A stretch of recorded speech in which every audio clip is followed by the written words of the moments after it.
जय सिया राम। आजकल एक चीज़ बहुत प्रचलन में है कि प्रशासन और मीडिया दोनों लोग हाथ धो के कोचिंग संस्थानों और प्राइवेट स्कूल्स के पीछे पड़ गए हैं। जैसे अभी कुछ और काम नहीं है तो चलो ये किया जाए। पहली चीज़ ये, कोचिंग संस्थान कोई शराब खाना नहीं है या प्राइवेट स्कूल कोई शराब खाना नहीं है जिनमें जाने से बच्चों का भविष्य बर्बाद हो रहा हो। कोचिंग संस्थान हुए या प्राइवेट स्कूल्स हुए, वहाँ बच्चे अपना भविष्य बनाने जाते हैं। ठीक है। अगर एक सेकेंड क्लास के गवर्नमेंट स्कूल का कंपैरिजन अगर मैं अपने स्कूल के एलकेजी क्लास के स्टूडेंट से करूं, तो मेरे स्कूल का एलकेजी क्लास का बच्चा मच मच बेटर। वो एलकेजी क्लास का बच्चा नाम लिख लेता है और वो सेकेंड क्लास का गवर्नमेंट स्कूल का बच्चा नाम नहीं लिख पाता। और इवन इंग्लिश भी अगर आप देखेंगे तो किसी भी प्राइवेट स्कूल से कंपैरिजन कर लीजिए, मैं अपने की बात छोड़ भी दूँ तो आप किसी भी प्राइवेट स्कूल से कंपैरिजन कर लीजिए, बच्चे का लेवल कहीं ज़्यादा होगा। और ऐसा इसलिए नहीं है कि वहाँ टीचर पढ़ा नहीं पाते या टीचर्स में कैपेबिलिटी है। लेकिन प्रॉब्लम यह है कि हमारे गवर्नमेंट स्कूल्स के टीचर्स को तो कभी पोलियो में लगा दिया जाता है, कभी जनगणना में लगा दिया जाता है, या कभी चुनाव में, या और भी बहुत सारी चीज़ें हैं जिन सब में, कभी पौधों के लिए, जिन सब में गवर्नमेंट स्कूल्स के टीचर्स को लगा दिया जाता है। तो वो उतना टाइम ही नहीं दे पाते जितना बच्चों को देना चाहिए। और दूसरी चीज़, एक ही टीचर जब सारे सब्जेक्ट पढ़ाएगा और कई क्लासेस मिलके बैठेंगे तो कैसे बच्चों का लेवल डेवलपमेंट होगा, ये हकीकत है। अब अगर कोई भी बच्चा प्राइवेट स्कूल्स में जा रहा है तो वो अपनी मर्जी से जा रहा है, पेरेंट्स की मर्जी से जा रहा है, कोई डाका नहीं डाल रहे ना। प्राइवेट स्कूल आपको प्रेशराइज नहीं कर रहे कि आप यहाँ आओ। जिसकी फाइनेंशियल कंडीशन अलाउ करती है वही जाएगा, कोई प्रेशराइजेशन नहीं है। जिस लेवल की उसकी कंडीशन होगी वो उस लेवल के स्कूल्स में जाएगा। कहाँ किसी ने बाउंडेशन दिया, भाई अच्छा लग रहा है पढ़ा लीजिए, नहीं अच्छा लग रहा है मत पढ़ाइए।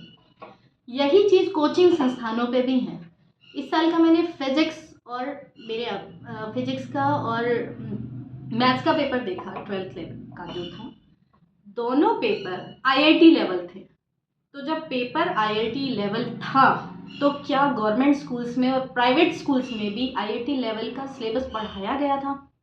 तो क्या बच्चे फेल हो जाएं? अगर वो कोचिंग संस्थानों की हेल्प नहीं लें तो क्या बच्चे फेल हो जाएं? आप पेपर ले रहे हो आईआईटी लेवल का, स्कूल्स में आपने एनसीईआरटी लेवल की बुक्स लगा रखी हैं, तो बच्चों को तो कोचिंग की शरण में जाना पड़ेगा ना। अगर बच्चों के इतनी कम जॉब्स हैं और उसमें भी एक एक सीट के लिए मिनिमम मेरे हिसाब से थाउजेंड लोग एक एक सीट के लिए अपियर हो रहे होंगे, तो जब इतना टफ कंपटीशन है, बच्चों को अपने आप को बेटर इम्प्रूव करने के लिए कहीं तो हेल्प लेनी पड़ेगी। वो पढ़ने नहीं जाएंगे, कैसे सीखेंगे? तो आप अपना लेवल ठीक करो ना। हमारे टाइम में जो 12th क्लास का पेपर आता था उसमें सीरीज चेंज होती थी क्वेश्चंस की, सेट वही होता था, वही एबीसीडी होता था। आज तो क्वेश्चंस ही डिफरेंट हैं। तो बच्चों के साथ मतलब लक पे डिपेंड कर दिया, सीबीएसई के बच्चों को लक पे डिपेंड है। आप लोग इस पे होमवर्क क्यों नहीं करते कि कैसे पेपर का सेट सेम होना चाहिए? सिर्फ सीरीज को चेंज करिए, क्वेश्चन क्यों चेंज करते हैं? जिस बच्चे के पास टफ आ गया उसका तो मतलब नसीब। एक बच्चा साइंस का स्टूडेंट ये सोचे मेरा तो नसीब खराब है, तो इससे बड़ी दुर्भाग्य की बात नहीं हो सकती। और ये किसने? क्योंकि कुछ कम पढ़े लिखे लोगों ने ये सारी चीज़ें बना दी हैं। किसी ने गलत किया उसको उठा के सजा दो, जेल में डालो, पर इसके लिए सभी दोषी नहीं हैं। अभी अंजना ओम कश्यप जी फरमाती हैं कि टीचर को दो कौड़ी का ज्ञान नहीं है।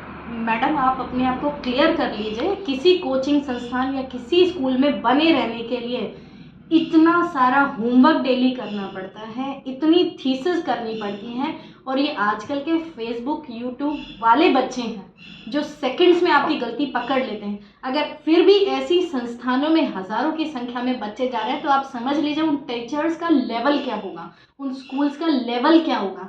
तो हम यहाँ आप लोगों की तरह बहस करके नहीं पहुँचे हैं, बहुत सारा होमवर्क करके पहुँचे। और हम यहाँ किसी को क्रिटिसाइज़ नहीं करते।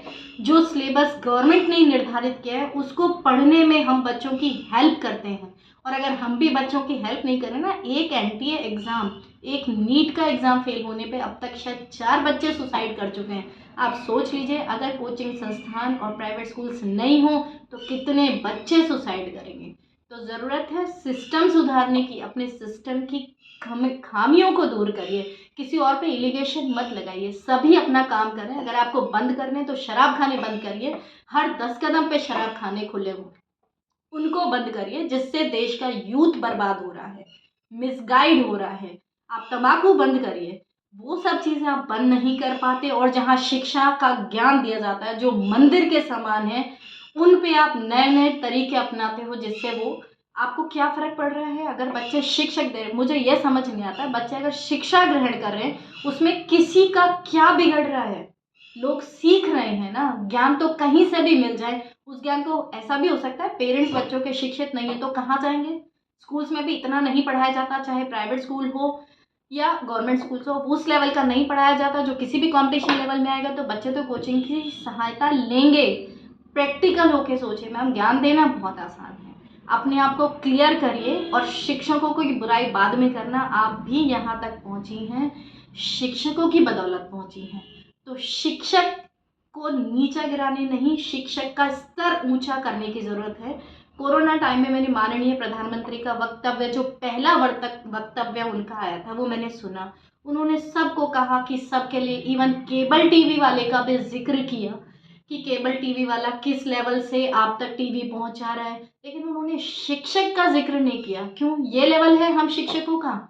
शिक्षक की वजह से वो 2-3 साल ऑनलाइन टीचर्स ने रात रात भर मेहनत करके वो हम सब के लिए जूम मीटिंग और मीट जो था वो हम सब के लिए न्यू था। हम सब ने रात रात भर जाग कर बैठ कर, इवन हमारे टीचर्स ने इतनी हेल्प करके बच्चों को शिक्षा का लॉस नहीं होने दिया, और माननीय प्रधानमंत्री ने 2 शब्द हम टीचर्स के लिए नहीं कहे।